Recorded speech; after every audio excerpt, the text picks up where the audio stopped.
querido Deus, mais uma vez estamos diante da Tua presença, com o desejo, Senhor, de termos mais um encontro contigo. E continuamos em nossa oração, Senhor, que o Espírito Santo seja derramado neste momento. Que todos aqueles que aqui estão, que estão acompanhando a exposição da Tua palavra, sintam a Tua presença, abram o coração para a operação transformadora do Espírito Santo, aceitem o convite de Jesus. Alcança, Senhor, com os Teus braços de amor, a cada um dos Teus filhos e filhas que estão aqui para ouvir a Tua palavra. Estes que estão neste auditório, aqueles que estão em outros lugares, nas igrejas, em auditórios, em casas, mas que estão agora, Senhor, desejosos de ouvir e receber a influência da Tua palavra. Que a Tua presença, mais uma vez, se manifeste em nosso meio. Em nome e por amor de Jesus, nós te oramos. Amém. Amém.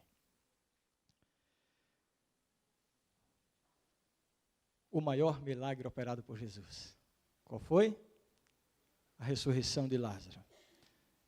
Como temos dito, a cada reunião, este episódio, essa história, traz lições profundas para a nossa vida. E Jesus tem muitas coisas para nos ensinar.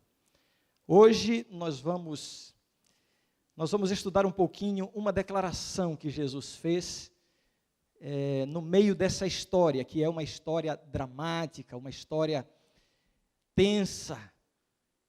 Uma pessoa estava doente, uma enfermidade muito grave. Jesus é convidado, é chamado para comparecer ao local onde essa pessoa estava doente. Se tratava de uma família muito querida de Jesus, uma família muito amiga de Jesus. Jesus chegou aparentemente um pouco tarde. Finalmente Jesus operou o milagre. Jesus realizou um milagre que teve repercussão como nenhum outro milagre operado por Jesus. Justamente por isso esse é considerado pelos estudiosos como tendo sido o maior milagre de Jesus. Quando Jesus chegou à aldeia de Betânia, onde moravam Lázaro, que tinha morrido, e as suas irmãs Marta e Maria, quando Jesus chegou lá, Jesus não foi diretamente para a casa de Marta e Maria. Havia muitas pessoas lá, havia pessoas chorando, havia pessoas pranteando, havia os profissionais do luto, pessoas que compareciam a essas situações para chorar, não necessariamente porque estavam se condoendo com a situação, ou porque eram amigos ou próximos à família enlutada, mas porque eram profissionais do choro. Havia pessoas que estavam criticando Jesus, porque, poxa vida, Jesus não veio a tempo, se ele tivesse chegado antes. E essa reclamação, o texto bíblico dá a entender que essa queixa permeou o ambiente durante algum tempo, antes mesmo que Jesus chegasse. Porque quando Jesus chegou a Betânia, primeiramente foi Marta encontrar-se com Jesus, a irmã mais velha. A Bíblia nos mostra Marta como uma pessoa de iniciativa, uma pessoa que estava sempre ocupada, trabalhando. E ela tomou a iniciativa e foi se encontrar com Jesus. E com Marta, o diálogo que houve entre Marta e Jesus, Marta fez essa queixa, de que Jesus, puxa, devia ter chegado antes. Depois, Jesus mandou chamar Maria, e quando Maria se aproximou de Jesus, parece que elas tinham combinado. Maria fez a mesma queixa.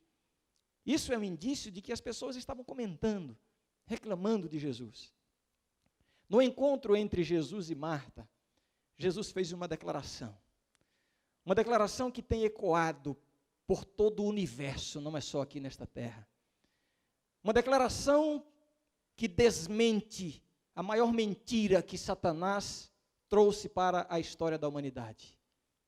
Uma declaração poderosa, e hoje nós vamos estudar um pouquinho sobre esta declaração e vamos ver como Jesus pode desmentir o diabo. Abra sua Bíblia no Evangelho de São João, capítulo 11. Evangelho de São João, capítulo 11. Eu quero dizer para vocês que hoje, especialmente hoje, nós vamos percorrer pelas páginas da Bíblia. Nós vamos ler vários textos da palavra de Deus. Então, já deixa aí a sua Bíblia na mão, afiada, porque nós vamos agora, juntamente com Jesus, ver como a palavra de Deus desmente o diabo. Uma declaração poderosa de Jesus. São João capítulo 11, vamos ler a partir do verso 21. São João 11, verso 21. A Bíblia diz assim, vamos lá. Disse, pois, Marta a Jesus, Senhor, se estiveras aqui, não teria morrido meu irmão. Mas também sei que mesmo agora, tudo quanto pedires a Deus, Deus tu concederá. Declarou-lhe Jesus, teu irmão há de ressurgir. Olhem para mim agora. O que você sentiria se você estivesse ali no lugar de Marta? Senhor, se o Senhor estivesse aqui, Lázaro não teria morrido. Mas eu sei que o que o Senhor pedir a Deus, Deus vai fazer. Parece que há uma insinuação de Marta aí. Há ou não há?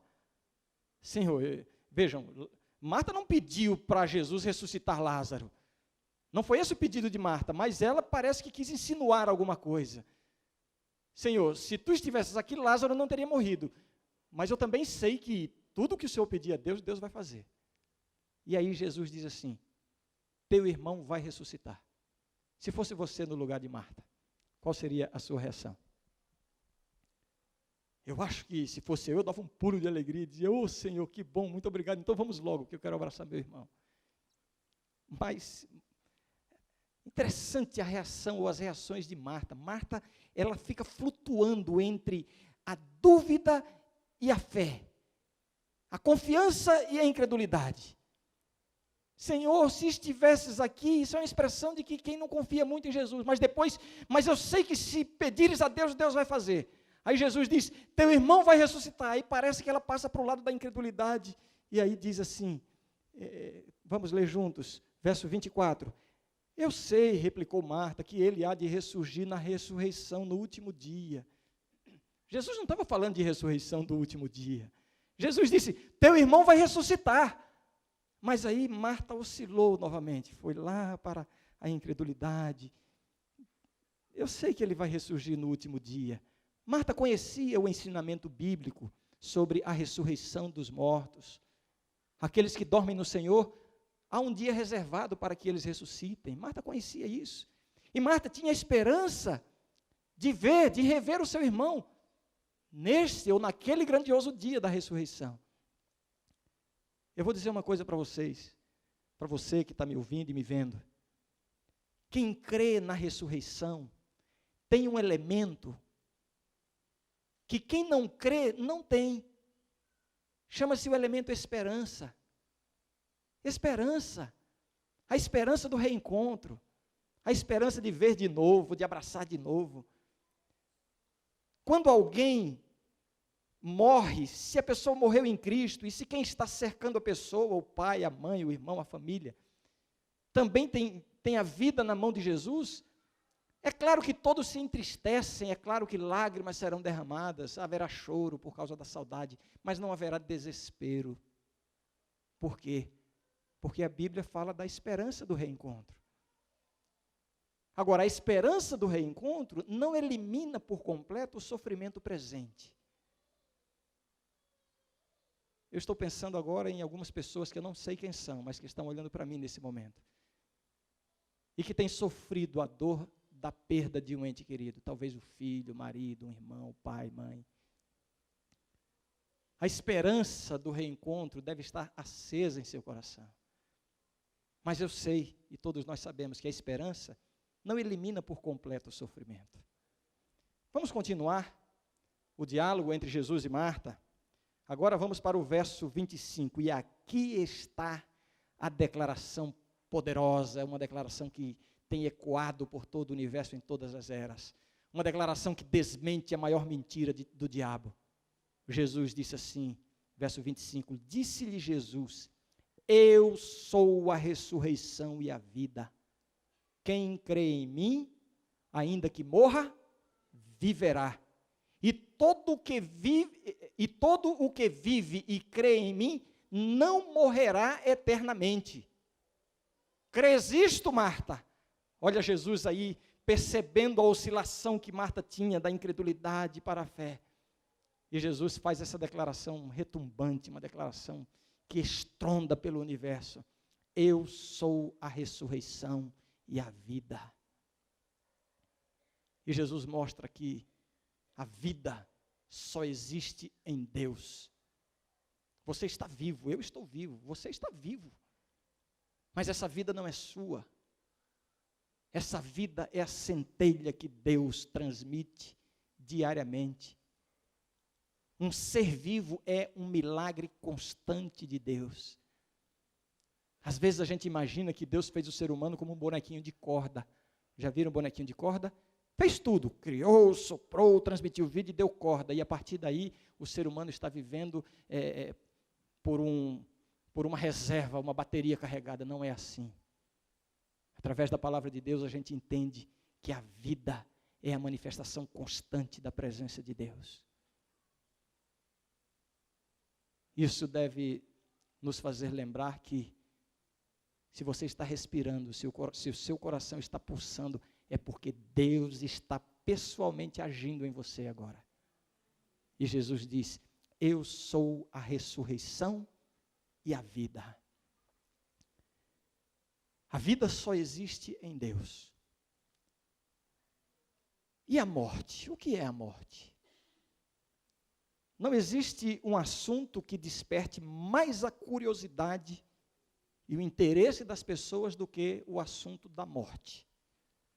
Muitos ganham dinheiro com isso, muitos perdem a paz por isso, por não saberem explicar o que é a morte.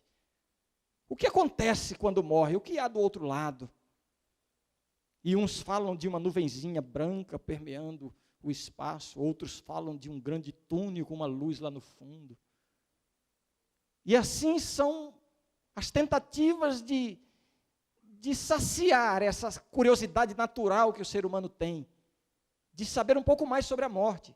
E sabe por que é uma curiosidade natural? Porque a morte não faz parte do plano original de Deus. Ou seja, no nosso projeto, quando Deus fez o projeto do ser humano, no projeto não foi colocada a programação para a morte. É por isso que a morte sempre surpreende. É por isso que ninguém nunca está preparado para a morte.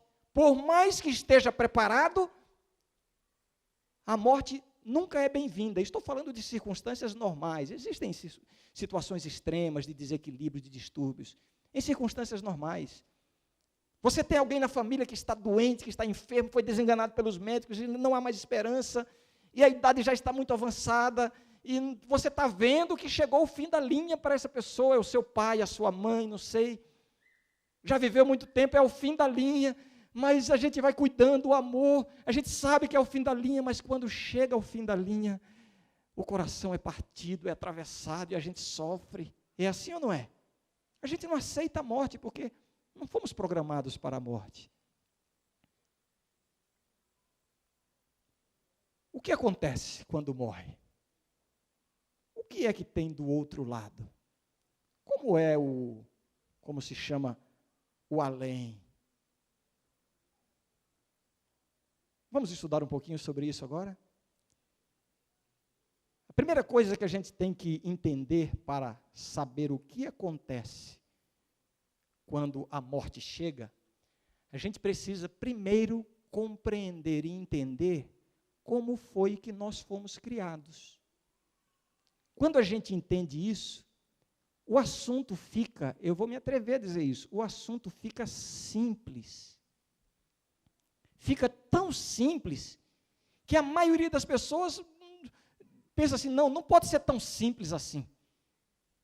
O ser humano gosta de complicar as coisas, não é? Mas quando a gente entende como é que nós fomos criados, fica tão simples entender o que acontece quando morre, que parece que é simples demais para aceitar. Então vamos entender isso. Vamos à nossa viagem, ao nosso passeio pela palavra de Deus agora. Vamos lá para o livro de Gênesis, onde há o relato da criação do ser humano.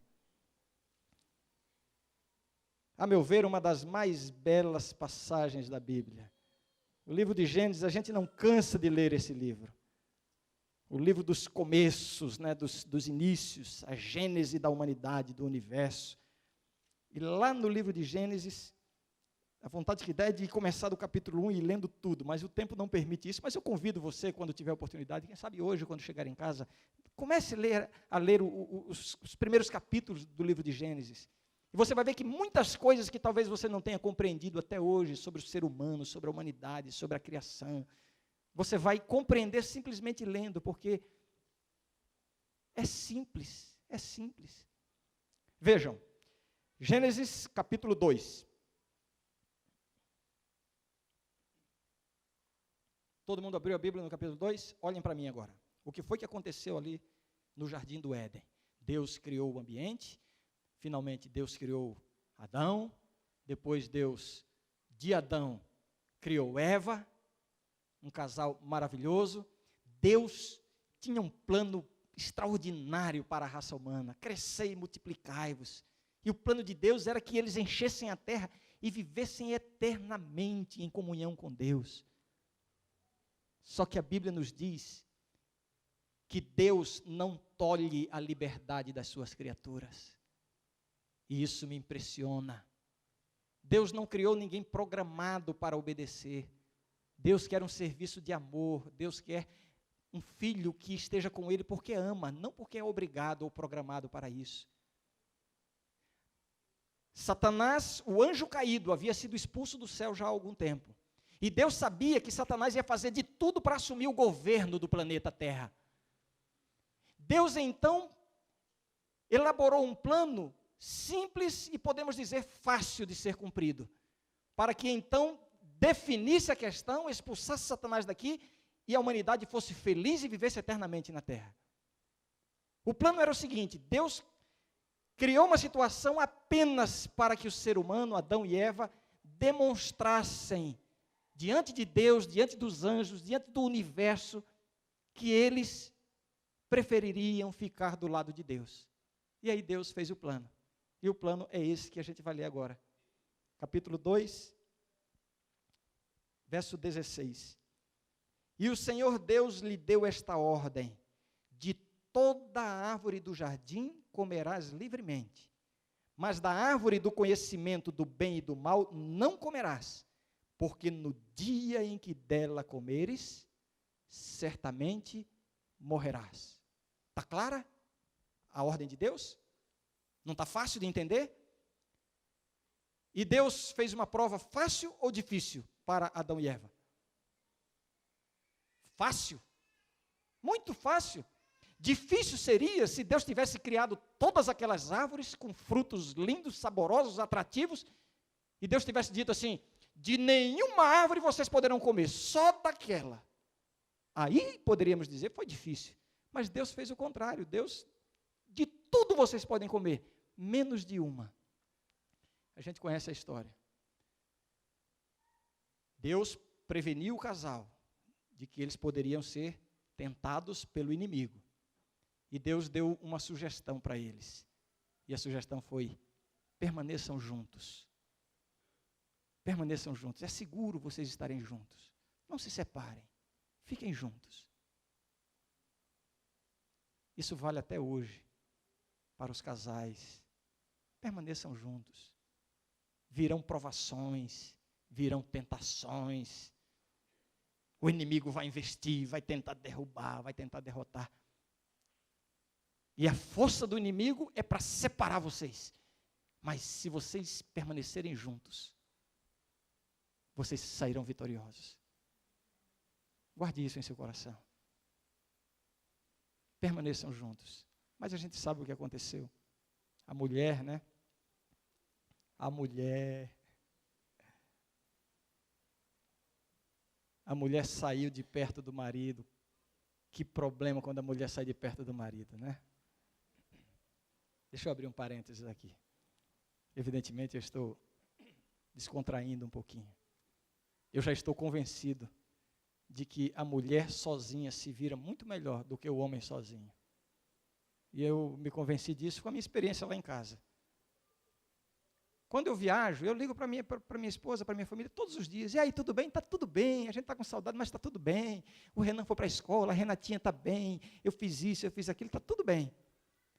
Quando é minha mulher que viaja, e ela liga, e aí, está tudo bem? Não queiram saber o que eu respondo. Não pode estar bem, não está bem. Sem a mulher em casa, não está bem. A gente não fica bem. As coisas parecem que não dão certo. O fogão parece que não cozinha direito. Não está bem. Por isso que Deus disse, fiquem juntos, não se separem. Eva se sentiu atraída por uma cena que ela viu, uma serpente. Eu vou resumir a história. Satanás havia se incorporado numa serpente, que então era o mais belo animal criado. Conta-se que a serpente tinha asas transparentes e coloridas, quando ela voava era um espetáculo. E ela se sentiu atraída pelo fato de que aquela serpente estava na árvore proibida e estava comendo do fruto. Aquele fruto a respeito do qual Deus disse assim, no dia em que dela comeres, certamente morrerás. E ela viu que a serpente não morria. E ela se aproximou, e ali a gente sabe, a gente conhece a história. Satanás se insinuou, e aí Satanás contou a sua mentira. E essa mentira tem sido repetida em toda a história da humanidade. E eu digo com dor no coração, a maioria das pessoas tem caído nessa mentira do diabo. E a gente vai entender que mentira é essa e por que as pessoas têm caído nessa mentira. A mentira do diabo. Vamos ver aí, capítulo 3. A gente está em Gênesis, capítulo 3. Diz assim, mas a serpente mais sagaz que todos os animais selváticos que o Senhor Deus tinha feito, disse à mulher, é assim que Deus disse, não comereis de toda a árvore do jardim? Olhem para mim agora, eu quero perguntar para vocês, você que está me vendo, foi assim que Deus disse? Foi assim que Deus disse? Não, sim ou não? Respondam para quem está acompanhando em casa, ou pela tela, possa ouvir, sim ou não? Não. Então quer dizer que podia comer de toda a árvore? Podia? Mas Deus não disse que tinha uma que não podia? Disse ou não disse? Então não era de toda a árvore que podia comer. Certo? Respondam. Certo. Então o diabo estava certo. Ou não? E agora? Espera aí. Podia comer da árvore, ou de toda a árvore, ou não podia comer de toda a árvore? Não podia. Então Satanás disse, é assim que Deus disse, não, vocês não podem comer de toda a árvore? Foi isso que Deus disse? Foi? Então ele estava certo, Satanás. Não, foi não. E agora? Que problema a gente está criando aqui agora? Sabe onde é que está o problema? O problema está na ênfase. O problema está na ênfase. A ênfase de Deus é a liberdade. De toda árvore vocês podem comer menos de uma. Satanás distorce as palavras de Deus e tenta convencer o ser humano que obedecer a Deus tira a liberdade. É assim que Deus diz que vocês não podem comer de toda árvore? Essa é uma das mais perspicazes obras de Satanás.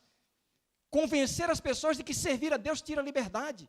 E não é isso que a gente ouve todo dia, não é isso que talvez você já tenha dito tantas vezes. Olha, esse negócio de igreja, de Bíblia, eu acho até interessante, mas olha, eu não posso perder a minha liberdade. Essa é a insinuação do diabo, porque liberdade só existe do lado de Deus. Não existe liberdade sem Deus. E aí começam as insinuações de Satanás, distorcendo aquilo que Deus disse, confundindo a mente do ser humano, representada ali por Eva. Ele vai confundindo. E aí ele chega na declaração que eu estou me referindo aqui como sendo a grande mentira do diabo para a humanidade. Verso 2, respondeu-lhe a mulher, do fruto das árvores do jardim podemos comer, mas do fruto da árvore que está no meio do jardim, disse Deus, dele não comereis, nem tocareis nele, para que não morrais. Não foi isso que Deus disse? Não coma, porque se comerdes, certamente morrerás. Verso 4, veja o que está aí agora. Então a serpente disse à mulher, é certo que não morrereis. Agora, Satanás contradiz frontalmente a palavra de Deus. Deus tinha dito: o resultado do pecado, da desobediência, é a morte. O ser humano, se experimentar o pecado, vai passar a ser mortal. Não é que vai ser fulminado naquele momento, mas é que vai iniciar nele um processo de morte. A Bíblia diz: a alma que pecar, essa morrerá. A Bíblia diz: o salário do pecado é a morte. Portanto, a experiência do pecado levou o ser humano a morrer, à morte, a tornar-se mortal. E Satanás diz: certamente não morrerás. Deus diz: certamente morrerás. Satanás diz: certamente não morrerás. E esta é a mentira que tem tirado a salvação de tantas pessoas. Sabem por quê? Porque Satanás continua tentando convencer as pessoas de que o ser humano não é mortal. Ah, mas como, pastor? É impossível, morre gente todo dia. Não, mas ele tem, onde Deus abre uma porta, ele abre milhares para confundir. Ele quer confundir, ele tem alternativas. Não, para uns ele diz assim, o corpo morre, é verdade, é uma morte biológica, mas aqui dentro tem uma coisa que não morre. E uns chamam de alma, de espírito, de seja lá o que for. Para outros ele diz assim: olha, funciona assim, você está no corpo, mas quando essa matéria vai, então esse espírito reencarna no outro corpo. E quando aquela matéria vai para outro corpo, é imortal e vai se aperfeiçoando. E vem as sucessões, as sucessivas reencarnações num processo de aperfeiçoamento. Um processo de aperfeiçoamento. As suas falhas de hoje serão corrigidas na próxima vida. E você vai assim crescendo até atingir a perfeição e vai para o paraíso. E quem é Jesus? Ah, Jesus é alguém que alcançou isso. E você também vai alcançar, você nem precisa dele, sabia? Porque você já está num processo natural. Vejam que a tentativa de Satanás com esse assunto da morte, de imortalidade, o objetivo final dele é somente um: eliminar a pessoa de Jesus e a obra de Jesus em nosso favor. Porque se eu tenho algo em mim, na minha estrutura, na minha constituição, seja uma alma, seja um espírito, seja lá o que for, que não morre, para que eu quero Jesus? Eu já sou imortal. Esta é a mentira que Satanás tem contado para tantas pessoas. Esta foi a primeira controvérsia. Agora vamos entender o que a palavra de Deus nos ensina sobre isso. Jesus disse: eu sou a ressurreição e a vida. Vida só em Jesus, só Deus. E eu disse no princípio para vocês que para a gente entender esse assunto, a gente precisa compreender como foi que nós fomos criados. Eu quero ler agora 2 textos. Mantenha a sua Bíblia marcada em Gênesis e vamos lá para Eclesiastes. Eclesiastes. Vamos todos procurar Eclesiastes. Salmos, Provérbios e depois Eclesiastes. Capítulo 12. Eclesiastes capítulo 12. Isso aqui é mais um estudo, mais uma aula do que um sermão. Eu vou procurar ser bastante didático para que esse assunto aqui seja definitivamente resolvido na mente de qualquer pessoa que ainda tenha dúvida. Porque, como eu disse, é simples, é mais simples do que você pode imaginar. Eclesiastes capítulo 12 fala sobre o que acontece com a pessoa quando ela morre. E está no verso 7. E diz assim: o pó volte à terra como o era, e o espírito volte a Deus que o deu. Aí já tem alguém pensando aí: ué, pastor, o senhor falou que não tem espírito, como é que agora tem? Vejam, a constituição do ser humano. O texto de Eclesiastes apresenta 2 elementos, que é o homem. O homem, 2 elementos.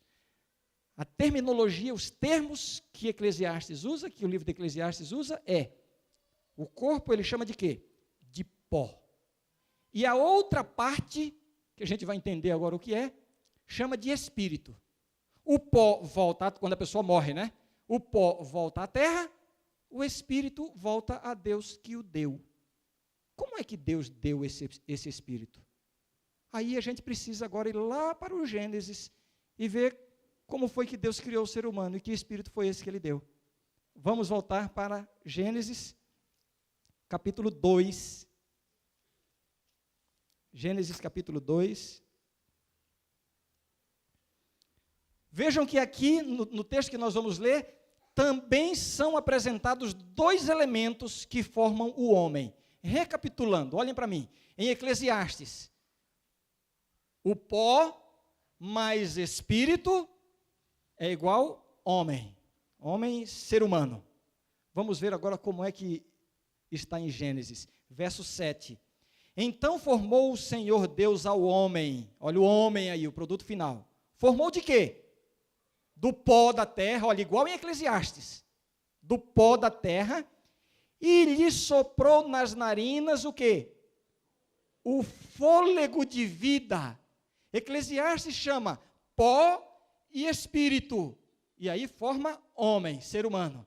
Gênesis diz pó, é o mesmo pó. E agora Gênesis não diz espírito, mas explica o que é esse espírito. Que espírito é esse? O fôlego da vida. E qual é o resultado final? O homem? Lá em Eclesiastes, mas em Gênesis não diz que é homem. Como é que diz aí? E o homem se fez o quê? Alma vivente. Já entendemos o que é alma, o que é espírito e o que é o ser humano. Não está simples? O pó, o corpo.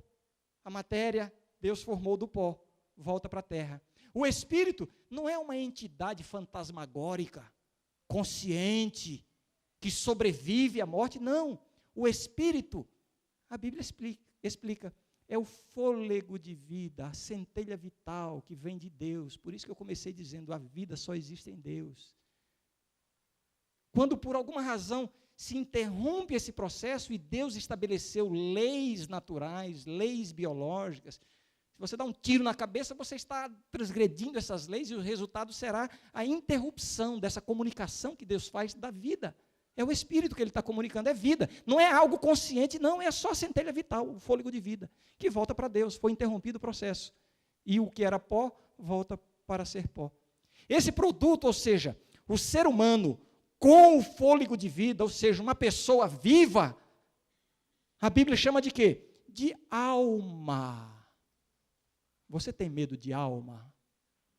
Meu velho pai, um sertanejo daqueles valentes, paraibano que não tem medo de nada, macho a toda prova, uma vez ele teve que dar o braço a torcer. A gente lá em casa, eu era pequeno, começamos a perceber que quando meu pai deitava para dormir mais cedo, e meu pai sempre gostou de dormir muito cedo, porque ele levantava muito cedo, a gente olhava, estava ele dormindo e a luz do quarto acesa, e a gente ia lá e apagava. Daí a pouco a gente olhava e estava acesa de novo. A gente descobriu que, numa fase, depois isso passou, meu pai estava com medo, tomara que ele não esteja me vendo agora, papai, desculpa.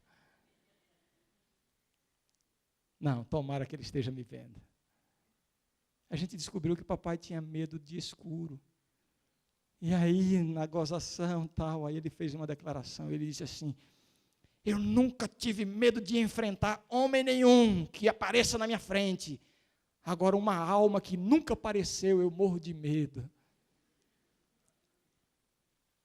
O que é alma? A alma na Bíblia é o ser humano. A Bíblia diz, se referindo ao povo de Deus, quando foi para o Egito e depois voltou numa multidão inumerável, a Bíblia diz, quando vossos pais subiram ou desceram para o Egito, eram 70 almas. Não era uma comitiva mal assombrada que estava indo para lá, não. Eram 70 pessoas. Alma é pessoa. A palavra alma e espírito na Bíblia, a gente não vai entrar aqui nos termos originais, grego e hebraico, assumem também outros significados. Há ocasiões em que alma e espírito podem significar sentimentos, emoções, afeições, mas nesse contexto que nós estamos estudando, espírito é vida, é o fôlego de vida, não é uma entidade independente e consciente. E alma é o ser humano vivo. Deu para entender agora? E agora, quando você ouvir Satanás dizendo, certamente não morrereis, você pode dizer assim, você já foi desmascarado por Jesus. Porque o ser humano é mortal e para ter vida é só em Jesus. Não temos vida em nós mesmos, não há sobrevivência sem Jesus. Por isso que Jesus disse, eu sou a ressurreição e a vida. Eu quero ler mais um texto, eu trouxe muitos textos da Bíblia, mas não vamos ler todos. Vamos ler Eclesiastes, ainda Eclesiastes. O livro de Eclesiastes tem diversas passagens esclarecedoras sobre esse assunto. Vamos ler agora Eclesiastes, capítulo 9. Capítulo 9. Vamos ver se fica alguma dúvida ainda. Se fica alguma dúvida sobre o que acontece a uma pessoa quando ela morre. Eclesiastes, capítulo 9. Vamos ler aqui, verso 5, primeiramente. Diz assim, porque os vivos sabem que hão de morrer, mas os mortos não sabem coisa nenhuma, nem tampouco terão eles recompensa, porque a sua memória jaz no esquecimento. Vejam, essa passagem já nos diz muitas coisas. Não sabem coisa nenhuma. Então, essa história de consultar mortos, isso é coisa para confirmar a mentira do diabo, porque quem morreu não sabe mais de nada. Deu para entender?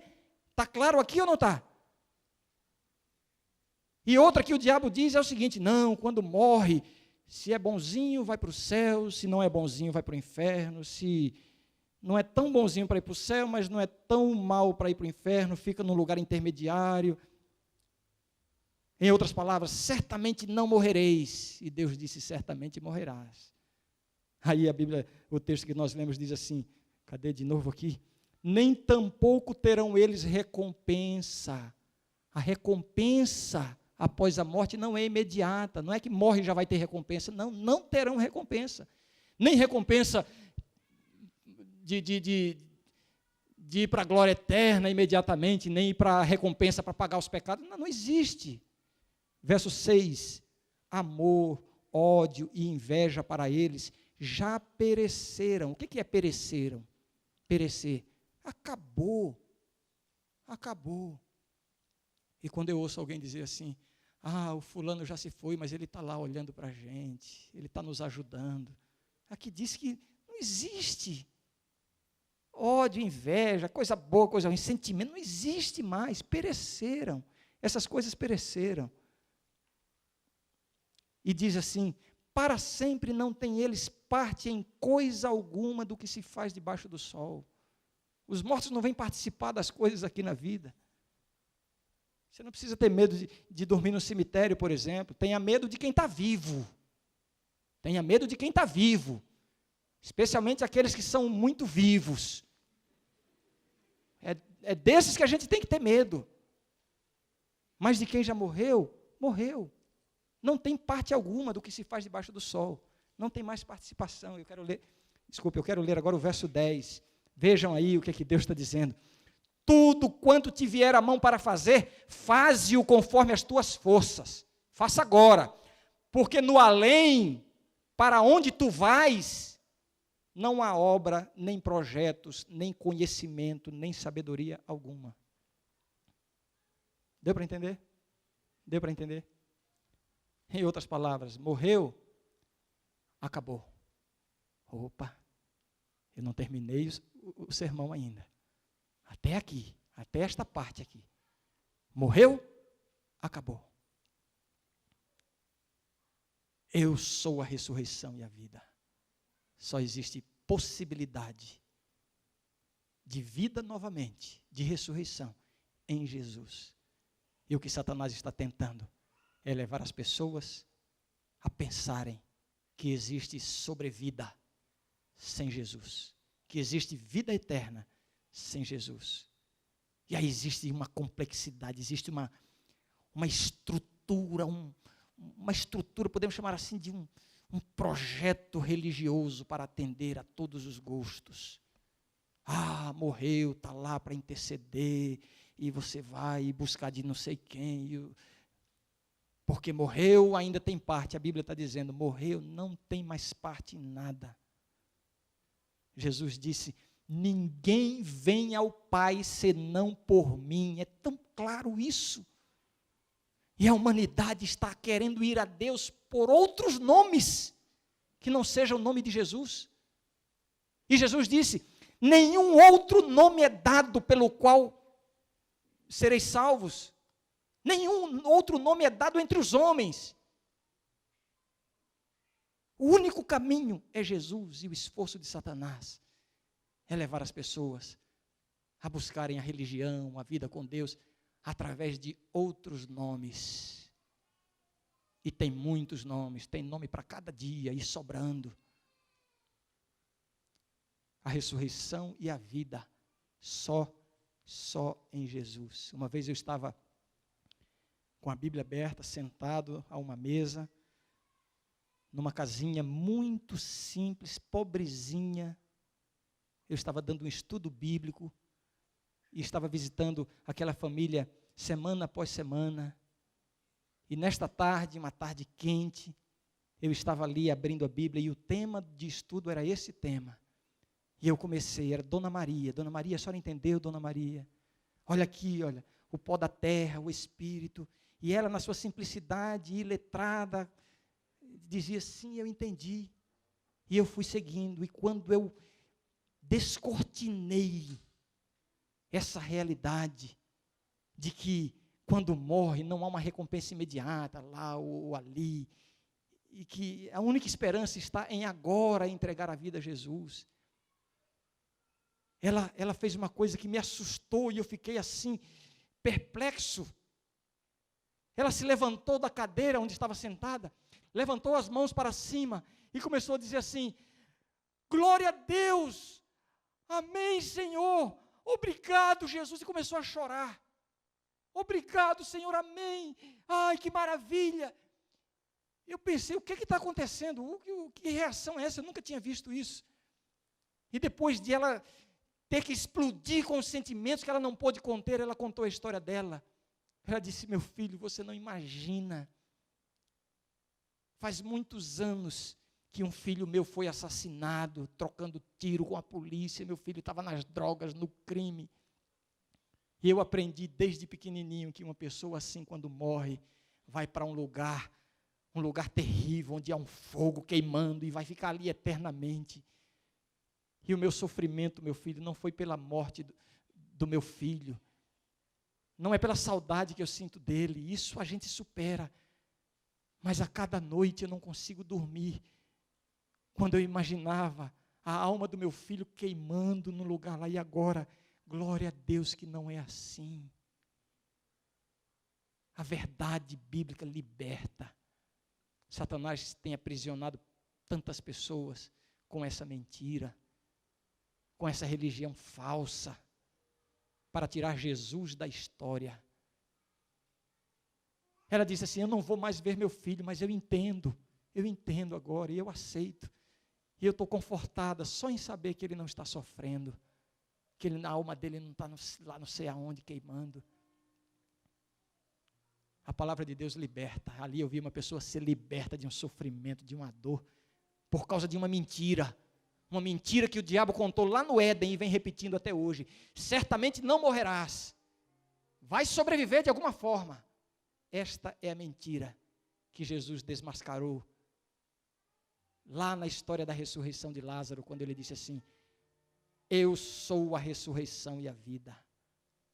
E a Bíblia nos mostra que Deus reservou um dia glorioso, em que todos aqueles que entregaram a vida a Jesus, aliás, a Bíblia nos diz que todos os que morreram vão ressuscitar, todos, salvos e perdidos, os que aceitaram e os que não aceitaram, todos um dia vão ressuscitar. E a Bíblia diz assim, uns vão ressuscitar para a vida, outros para a condenação. Mas não é uma condenação que vai durar eternamente. É uma condenação como pagamento pelos pecados, mas vai aniquilar. E não vai existir ninguém sofrendo. Se um ser humano não pode suportar a ideia de ter um filho sofrendo no fogo do inferno, como é que Deus, um Pai amoroso, pode suportar a ideia de ter bilhões e bilhões de filhos seus queimando por toda a eternidade? Que Deus é esse? É esse que é o Deus de amor? Que tem seus filhos a quem Ele ama tanto e Ele vai conviver com isso por toda a eternidade? Isso não pode, essa é a mentira de Satanás.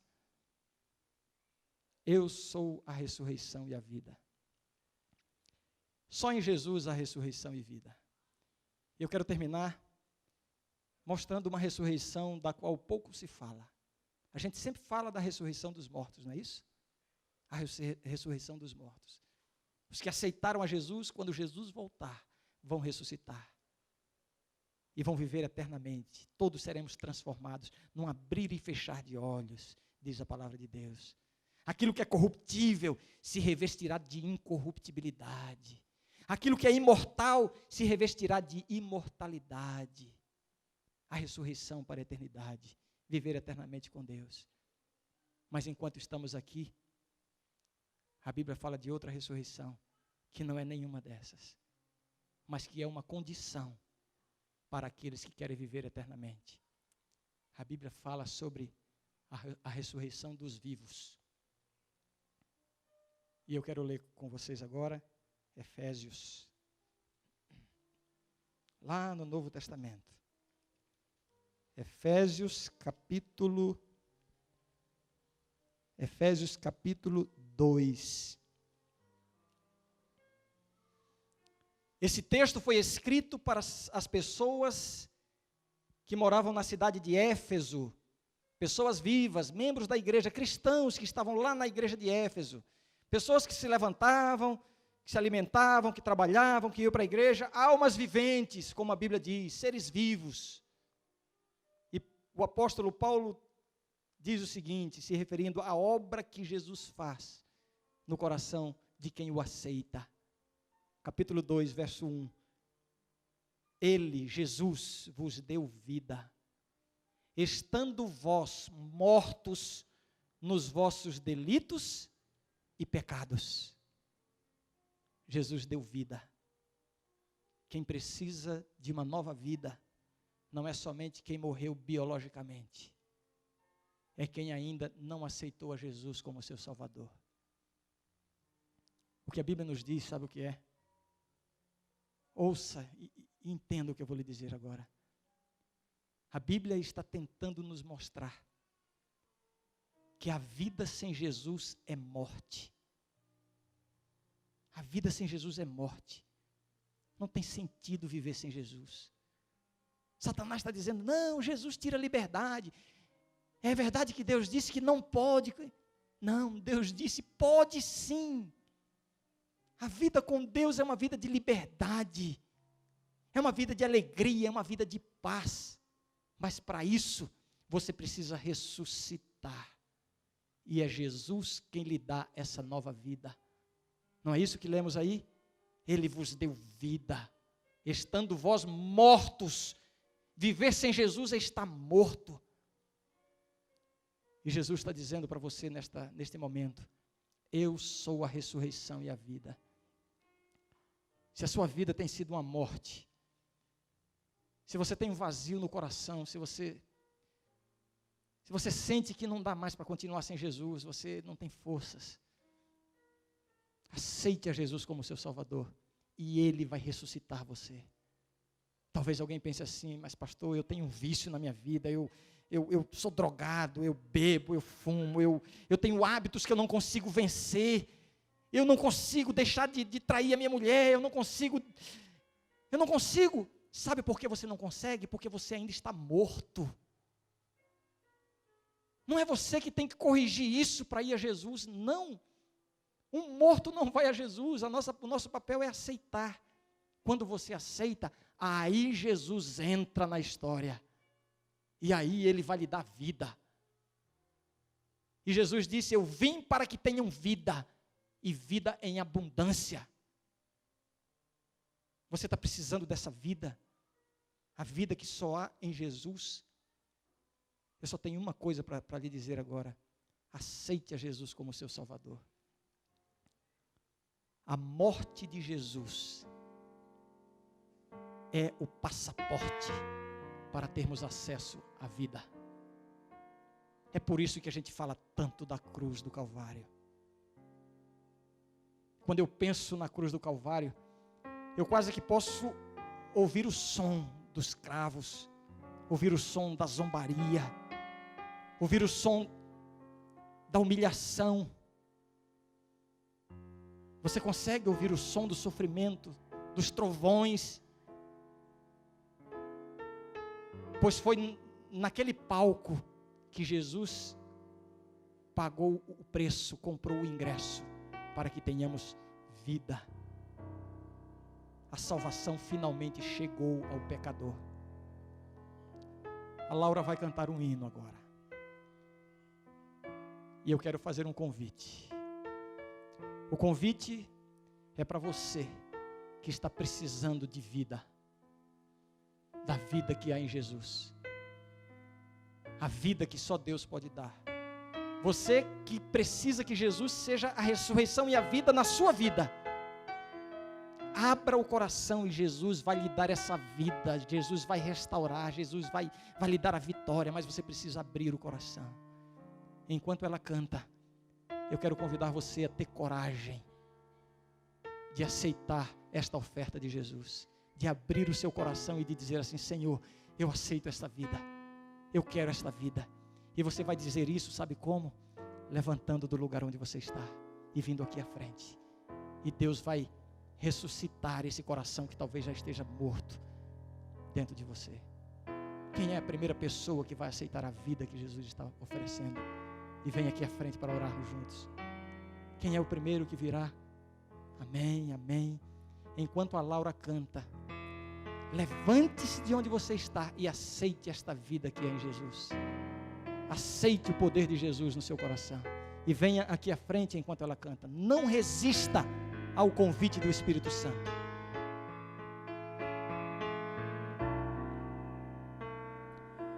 Ouço o som do martelo batendo nos cravos. Ouço o som de blasfêmia de homens irados. Ouço o som de Jesus ofegante e aflito. Ouço até gargalhadas de algozes cruéis, zombaria de homens infiéis.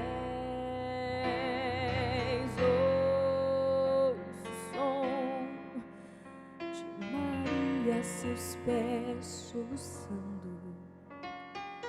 Ouço o som de trovões e clarões protestando. Ouço o som de tremores de terra, o céu se enfurece. Ouço o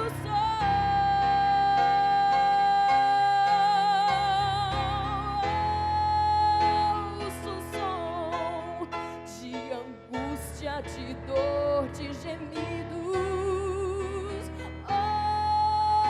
Ouço o som de esperança aos homens perdidos.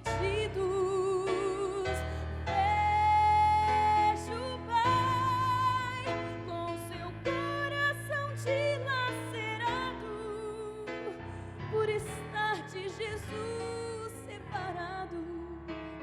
Que mistério! Mas da morte brotou nova vida, da tragédia irrompe a alegria. Salvação chegou a pecador.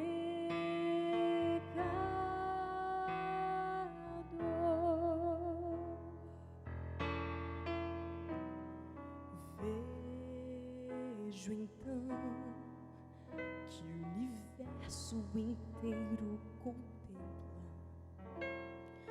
o seu Deus, destituído de glória e beleza. Vejo até a agonia dos espectadores ao olhar esta cena tão forte e brutal, o ataque das forças do mal. Vejo ali os discípulos em desespero, pois Jesus, o seu mestre, o pão verdadeiro, morto foi, e seu sangue escorre daquele madeiro. Quanta dor!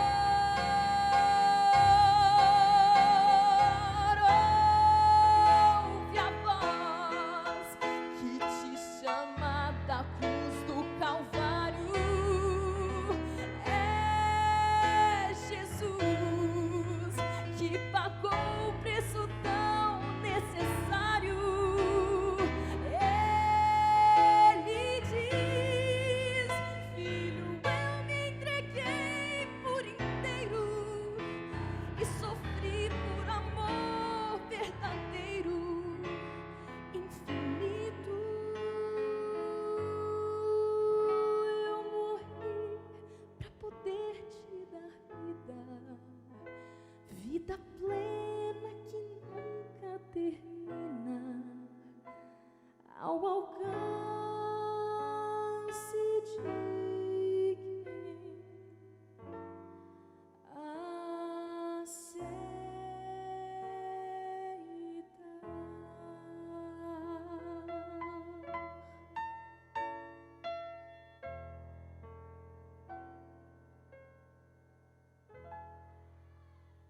Querido Deus, obrigado, Senhor, porque através da Tua palavra podemos entender que em Jesus há vida e que a vida sem Jesus é morte. Senhor, obrigado porque o Teu convite foi aceito por tantas pessoas que se manifestaram, se levantaram do seu lugar entendendo que precisam estar contigo para verdadeiramente terem vida. Abençoa essas pessoas, Senhor. Eles têm lutas, têm problemas, têm dificuldades. É possível que alguns deles tenham vícios, situações que os têm impedido de te servir até aqui. Mas Tu prometeste, Senhor, de que quando abrimos o coração a Jesus, Ele nos dá uma nova vida. Que essa seja a experiência de cada um de nós que estamos aqui na Tua presença neste momento. Em nome de Jesus nós te oramos. Amém, Senhor. Amém.